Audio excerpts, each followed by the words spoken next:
I worked at the same job for 26 years.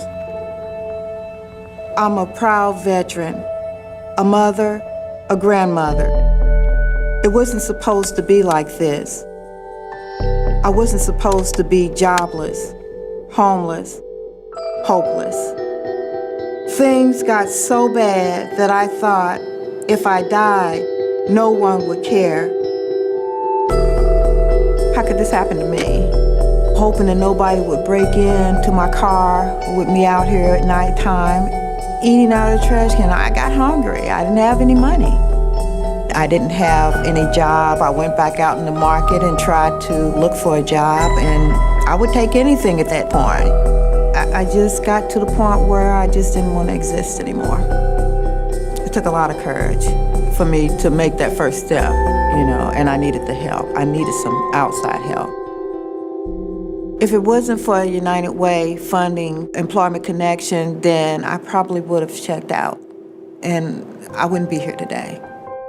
Employment Connection got me a job with a temp agency, and within a month, Barnes Hospital hired me right away. So not only gave me a job, but it made me feel like I was somebody. I was beginning to be back to the person I needed to be. I have a job, I have a home, and actually I'm studying now full-time in deaf communications because I'd like to help someone that goes to the doctor and they need to have someone sign for them. Being able to go back to school to do the things that I want to do this time as far as helping someone. Maybe there's a hungry family out there, that needed some food. This is something I want to do.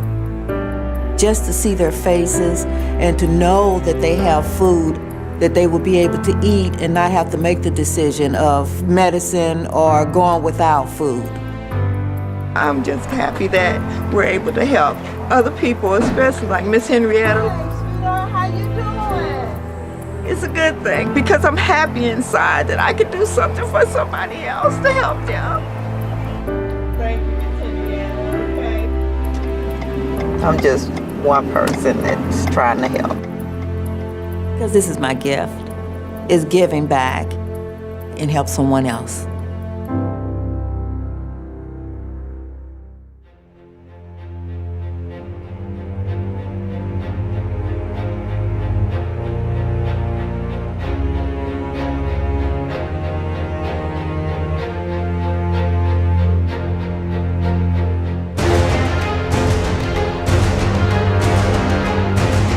Girls can do anything they want. I want to make something of myself. I want to become a Supreme Court Justice. I would like to be a scientist someday. I can be the first female president. I can be anything I want. We are the Robotic Gems.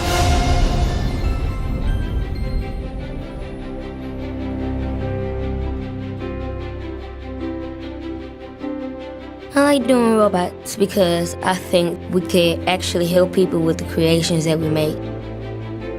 It's different because girls don't usually do stuff like working with robots.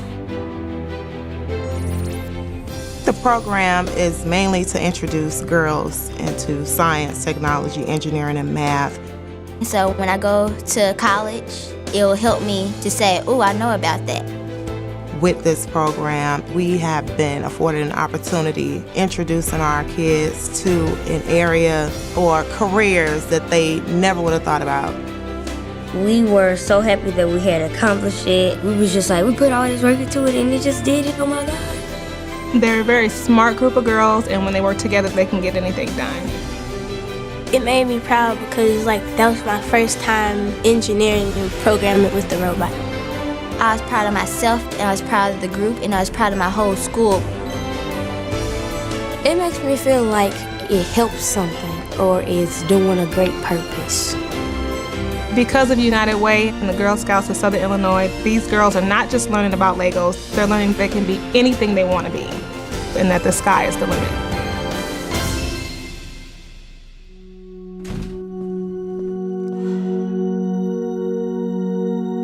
3 years ago, my mom had a stroke, and I thought my world had turned upside down. I remember that day vividly. My dad woke me up and told me he had to ride with my mom in the ambulance. We didn't think she'd make it. My dad and I became her caregivers.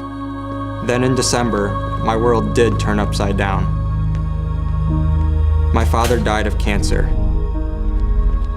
Now it's just me and my mom. I was running through my head that it was a dream, it couldn't have been real, and then my mom starts calling up to me and I ask her what's wrong, and then she says that my dad passed away. She just breaks down right there and starts crying, and just the whole world just stopped for that one instant. He was so young. I don't know why he died.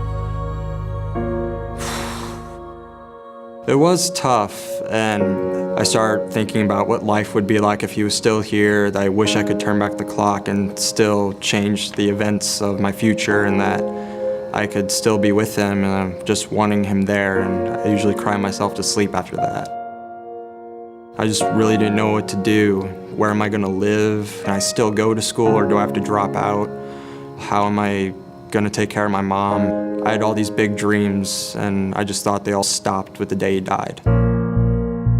About 3 days after my dad died, I moved in with another family, and my mom had to go to the DeBerg house. It's friendly atmosphere, so I just walk in and she has this surprised expression on her face because she doesn't always expect me to come. I usually don't tell her that I'm coming. I like surprising her, and so being right next to my school is a great opportunity for me to see her every day. So that's all that matters, that she's happy there. If it wasn't for United Way funding Cardinal Ritter Senior Services, I wouldn't be able to leave my mom here in St. Louis, where I grew up my entire life, and to go away to school and pursue my dreams. My parents raised me to believe that your dreams can come true as long as you pursue them and stick to them. I'm part of him. He is everything in my heart and to me.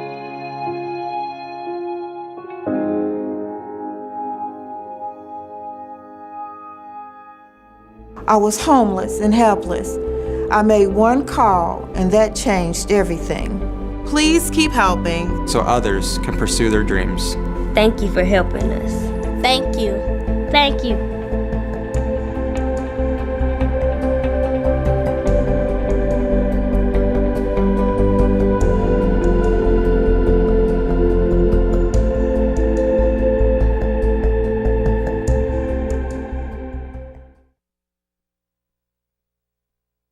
Yeah, I'm a totally different person. I got the help that I need mentally because of the fact that I didn't know I was depressed.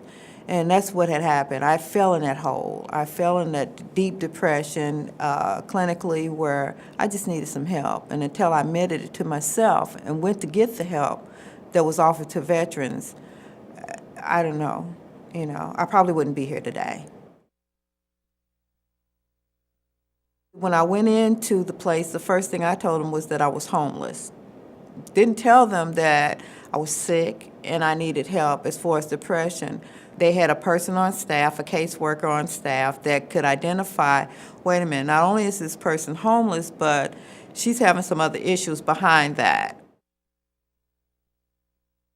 It made me feel very good because for a long time I hadn't had a job, and I wasn't independent. I was living off my daughter or living, off the streets, and now I could be me. I can make money for me. It was a 40-hour work week, and it wasn't a seasonal, something that was going to go away. It made me feel pretty good to make my own money, yes.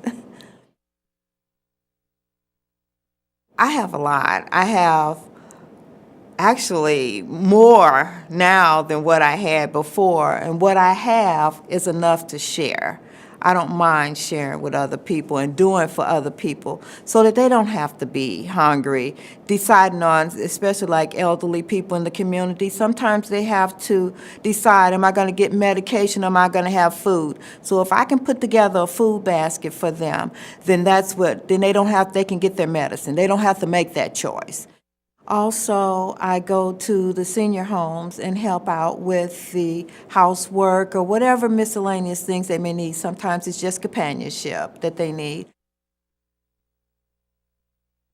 If I had not been through what I've been through, I can help one person. Just helping one person helped me to appreciate the things that I have gone through as far as being homeless.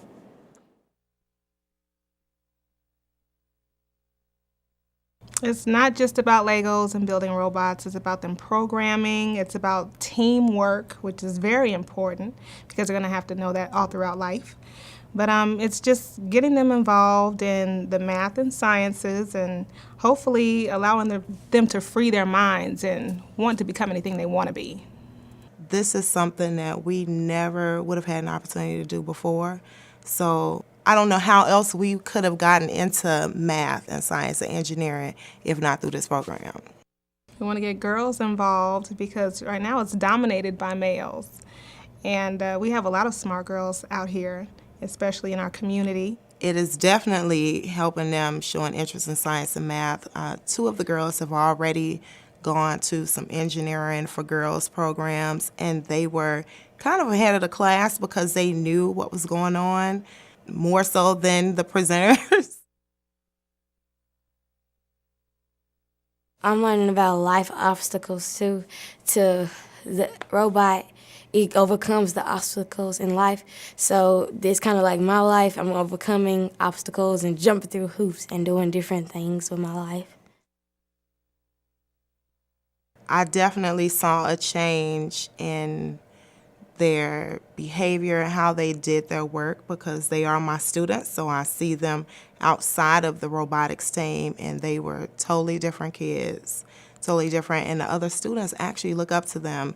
And whereas they were really quiet and shy, a lot of kids are wanting to get to talk to them about robotics. It's like they're the cool kids now, and they're the cool kids that like robots. You know, never would have thought that would happen here, but they're the cool kids. And yeah, all the kids are now wanting to know how can they do it next year.